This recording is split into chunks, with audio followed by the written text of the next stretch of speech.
Have you ever wanted to learn the kind of Mandarin that people actually speak on the street? Well, today we're going to do just that.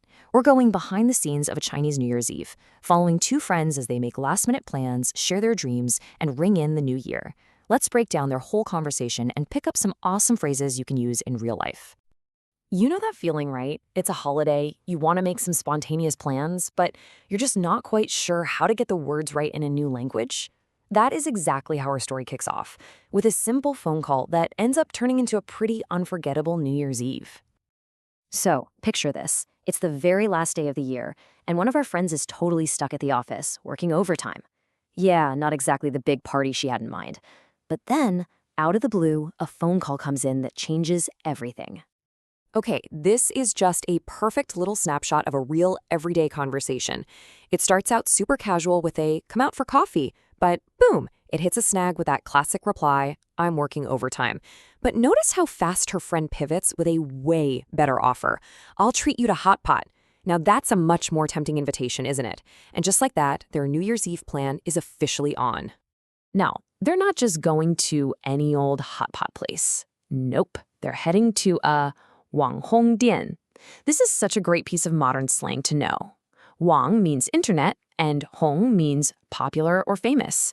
So a Wang Hong Dian is basically an internet-famous restaurant. You know, the kind of super trendy spot you see blowing up your social media feed.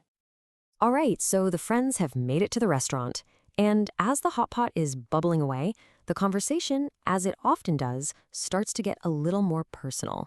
Over dinner, they start sharing their hopes and their resolutions for the year to come. And you can really see here that they're at totally different stages in their lives, which is so relatable. One friend is pouring all her energy into this huge personal passion project, finishing her novel.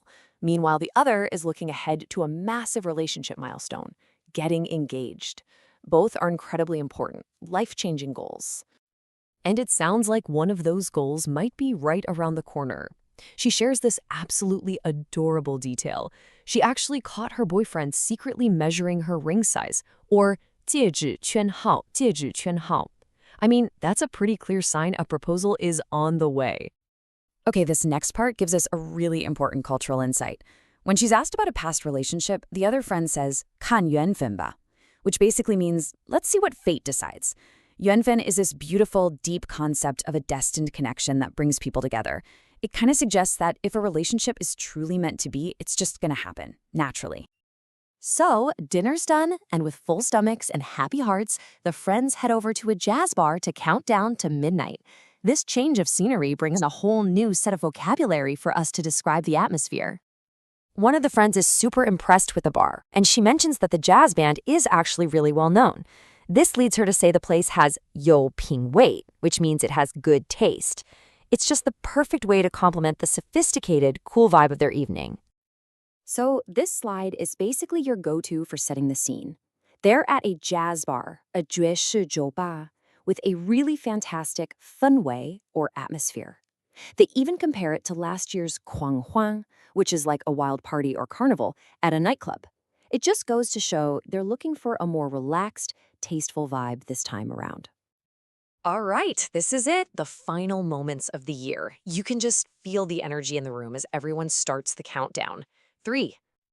The excitement is building. Everybody's joining in now. 2. Here it comes, the very last second. 1. 新年快乐. Happy New Year. With a clink of their glasses, they toast to a brand new year, full of hope and new beginnings. The celebration's winding down, and it's finally time to head home.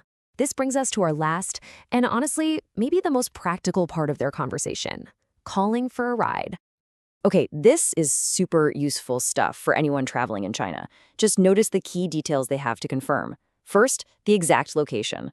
But then, 2 vital pieces of information. The Chopai Hall, that's the license plate number, and the Shoujiwei Hall, the last 4 digits of the phone number that booked the ride. These are absolutely essential for making sure you find your car safely. And here's another important cultural distinction they bring up in the car. The New Year's they just celebrated is the one on January 1st, but the main event, the really big one, Chūn Jié, or the Lunar New Year, is actually still about a month away. That's the major holiday in China, the one filled with huge family reunions, massive feasts, and red envelopes. So, after all that, what are the key takeaways from their New Year's Eve? Let's do a quick review of some of the most useful phrases from their chat that you can start using right away. Think of this slide as your new conversational toolkit. You've got phrases for making plans like, I'm working overtime, or my treat. And for those deeper conversations, you have, let's see what fate decides. And to wrap up the night, there's that classic caring phrase, 你到家了给我发个消息. Message me when you get home. It's the perfect way to end a night out with a friend. And that's a wrap on our New Year's Eve adventure. We followed our friends all the way from a simple phone call to a heartfelt celebration.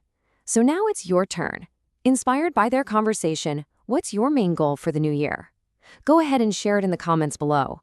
And hey, if you're feeling brave, try writing it in Chinese. Thanks so much for joining us.